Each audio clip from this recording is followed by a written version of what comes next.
예수님의 우리를 향한 넓고 깊은 그 크신 사랑을 매일 감사로 고백함으로 십자가를 나를 세웁니다. 예수님의 우리를 향한 넓고 깊은 그 크신 사랑을 매일 기도와 찬양함으로 나의 삶 속에 주님 세웁니다. 할렐루야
다 함께 사도신경으로 우리의 신앙을 고백하겠습니다. 전능하사 천지를 만드신 하나님 아버지를 내가 믿사오며 그 외아들 우리 주 예수 그리스도를 믿사오니 이는 성령으로 잉태하사 동정녀 마리아에게 나시고 본디오 빌라도에게 고난을 받으사 십자가에 못 박혀 죽으시고 장사한 지 사흘 만에 죽은 자 가운데서 다시 살아나시며 하늘에 오르사 전능하신 하나님 우편에 앉아 계시다가 저리로서 산자와 죽은 자를 심판하러 오시리라. 성령을 믿사오며 거룩한 공예와 성도가 서로 교통하는 것과 죄를 사하여 주시는 것과 몸이 다시 사는 것과 영원히 사는 것을 믿사옵나이다. 아멘. 할렐루야! 친구들 만나서 반가워요. 신은정 전도사님이에요. 오늘은 전도사님과 함께 부르심의 이유라는 제목으로 말씀을 나눠볼 거예요. 친구들, 오늘 말씀 창세기 18장 17절에서 26절 말씀 함께 읽어볼까요?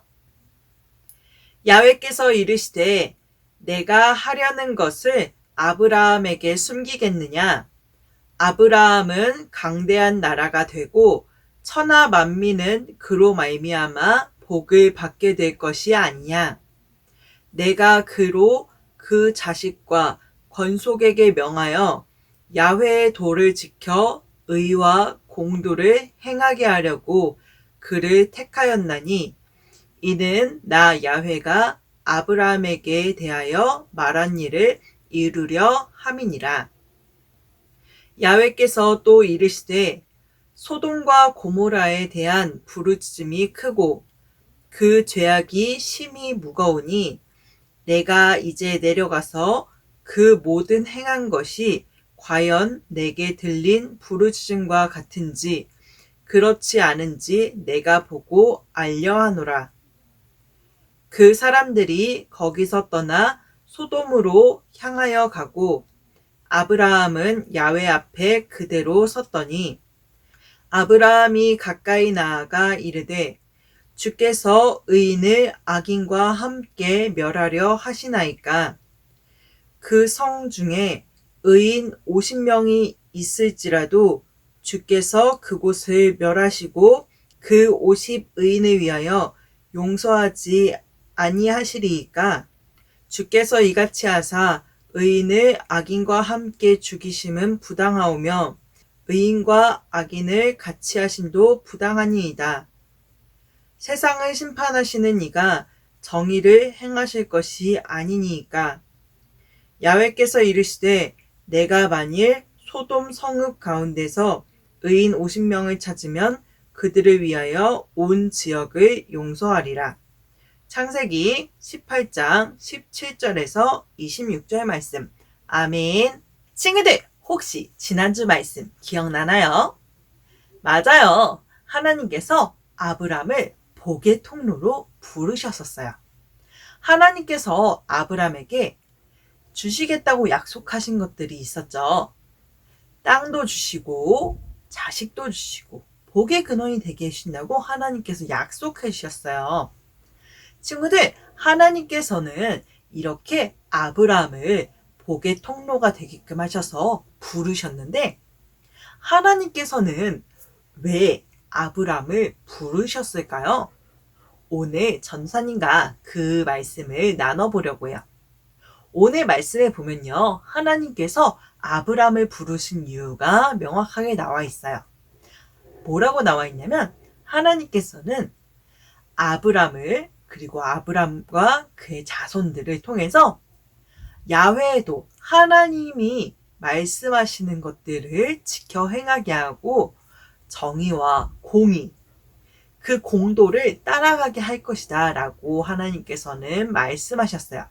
그러니까 우리가 하나님의 뜻대로 살고 우리가 다른 사람들을 우리 마음대로 괴롭게 하는 것이 아니라 하나님의 그 정의에 따라서 우리가 그들을 정의롭게, 공의롭게 대하고 그들에게 사랑을 베푸는 것을 원한다라고 하나님께서는 말씀하시는 거예요.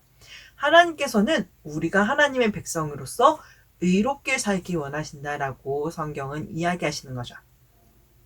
하나님께서는 이를 위해서 아브라함을 부르셨어요. 그리고 하나님께서는 아브라함을 부르시고 아브라함의 이름을 아브라함으로 바꿔주셨어요. 왜 바꿔주셨냐면 아브라함이라는 뜻은 열국의 아버지, 그러니까 세상 모든 사람들의 아버지가 될 수 있다라는 뜻을 갖고 있는데 하나님께서는 아브라함을 그런 복의 통로로 사용하시기 위해서 이름을 바꿔주신 거예요. 그리고 그의 아내 사레도 사라라는 이름으로 바꿈으로써 열국의 어머니라는 이름으로 바꿔주신 것이죠. 하나님께서는 아브라함을 복의 통로로 부르시고 그리고 아브라함에게 자신의 계획을 말씀하셨어요. 하나님께서는 왜 자신의 계획을 아브라함에게 말씀하셨을까요? 그것은 바로 하나님께서는 아브라함이 하나님의 백성으로서 어떻게 행동하는지 하나님은 알고 싶으셨던 거예요. 오늘 성경에 보면요, 소돔과 고모라라는 지역이 나오게 돼요. 이 소돔과 고모라 지역은 아브라함과 함께 하란을 떠나 나왔던 롯이 아브라함을 떠나서 살게 된 지역인데 이곳은 아주 여유롭고 풍요로운 곳이었다고 성경은 이야기해요. 어느 정도였냐면 에덴 동산처럼 아주 아름답고 먹을 것이 많고 풍요로운 곳이었다고 이야기하죠. 그런데 이 아름다워 보이는 이 소돔과 고모라 지역은 가진 것이 많고 풍요로웠을지 몰라도 죄를 많이 짓는 곳이었어요. 남자와 남자가 이제 관계를 맺어서 동성애를 하기도 하고 다른 사람을 괴롭기도 하고 사기를 치기도 하고 이곳은 하나님께서 정말 싫어하시는 죄가 가득한 곳이었어요. 하나님께서는 죄를 아주 미워하세요. 하나님께서는 죄를 아주 싫어하시기 때문에 하나님께서는 이 죄악이 넘쳐나는 소돔과 고모라 지역을 심판하시기로 결정하셨죠. 그런데 심판하시기 전에 하나님께서는 아브라함에게 먼저 이 상황을 말씀하신 거예요. 그리고 아브라함의 반응을 보셨죠. 하나님의 백성으로서 부름을 받은 아브라함은 어떻게 대답을 했을까요? 맞아요. 오늘 성경을 보면은 아브라함은 이렇게 이야기해요. 하나님, 어떻게 악인들이 있다고 해서 의인들까지 그 안에서 같이 죽게 하십니까? 하나님, 분명히 소돔과 고모라 지역에도 하나님을 섬기는 의인이 있을 거예요. 하나님, 그 의인, 그 소돔과 고모라 지역에 그 중에 의인이 50명만 있다면 살려주지 않으시겠습니까? 라고 아브라함은 하나님께 구하죠. 하나님께서는 아브라함의 기도를 들으시고 그래, 내가 그곳에 의인 50명이 있으면 그 지역을 모두 용서해 주마 라고 말씀하셨어요. 하나님께서는 아브라함이 어떻게 기도하는지 보고 싶으셨어요. 그리고 아브라함은 우리가 오늘 본 바와 같이 하나님께 그 지역을 용서해 달라고 기도를 했죠. 그런데 그 지역은 하나님 앞에서 너무너무 죄가 많은 지역이었어요. 그래서 아브라함은 속으로 걱정이 돼서 이렇게 기도를 하죠. 하나님, 그곳에 혹시라도 의인이 5명 모자라서 의인 45명이 있으면 어떨까요? 하나님, 의인 45명이 많다면 의인 40명만 있으면 어떨까요? 하나님, 정말 죄송한데요. 하나님, 의인 30명만 있다면 용서해 주지 않으시겠어요? 하면서 아브라함은 의인의 숫자를 줄여가면서까지 하나님께 계속 기도를 해요. 친구들, 우리는 이런 아브라함의 모습을 통해서 하나님의 마음이 어디에 있는지, 그리고 하나님의 백성으로서 어떻게 살아야 하는지 알 수 있어요. 아브라함은 10명이 될 때까지 하나님께 계속 간구해요. 그리고 하나님께서는 그래, 내가 그 지역에 의인 10명만 있으면 온 지역을 용서해 줄게 라고 약속하시죠. 물론 소돔과 고모라 지역은 의인 10명이 없어서 멸망당하게 됐어요. 다행히 하나님께서 조카 롯과 그의 가족들은 아브라함을 통해서 축복하셨기 때문에 그 지역을 나올 수 있게 되었지만 그곳에서 죄를 지었던 모든 사람들은 다 멸망을 당하게 되었어요. 친구들, 그렇지만 아브라함의 기도가 헛되었다라고 이야기할 수는 없어요. 우리는 아브라함의 기도를 통해서 하나님의 백성들은 이렇게 다른 사람을 위해 기도하는 사람이구나 라는 것을 알 수 있게 되었기 때문이에요. 우리가 하나님께 부르심을 받았죠. 우리 모두는 하나님의 자녀로서 하나님께 부르심을 받은 사람들이에요. 그런데 하나님께서는 우리 스스로만 복을 받는 것이 아니라 우리를 통해서 다른 사람들을 축복해 주길 원하세요. 지난주에 배운 것과 같이 우리를 복의 통로로 사용하고자 하시는 거죠. 그런데 하나님께서는 그냥 복의 통로가 아닌 하나님의 말씀을 순종하고 또한 그 가르침을 따라서 하나님의 뜻대로 정의와 공의를 행하는 사람이 되게 하길 원하셨던 거예요. 친구들, 우리가 이제 곧 학교에 입학하는 친구도 있고 또한 어떤 친구는 개학해서 새로운 반에서 새로운 친구들을 만나는 또한 새로운 선생님을 만나는 친구들도 있을 거예요. 우리가 학교에 갔을 때 많은 일들이 있을 텐데 그럴 때마다 우리는 그 사람들을 위해서 기도해 줘야 돼요.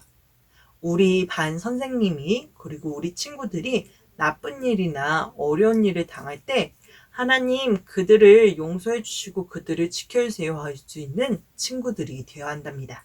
우리는 이렇게 다른 사람을 위해서 중보기도 하고 그 사람이 나쁜 사람이라고 할지라도 하나님께 돌아올 수 있게 해주세요 하고 기도할 수 있는 친구들이 되어야 해요.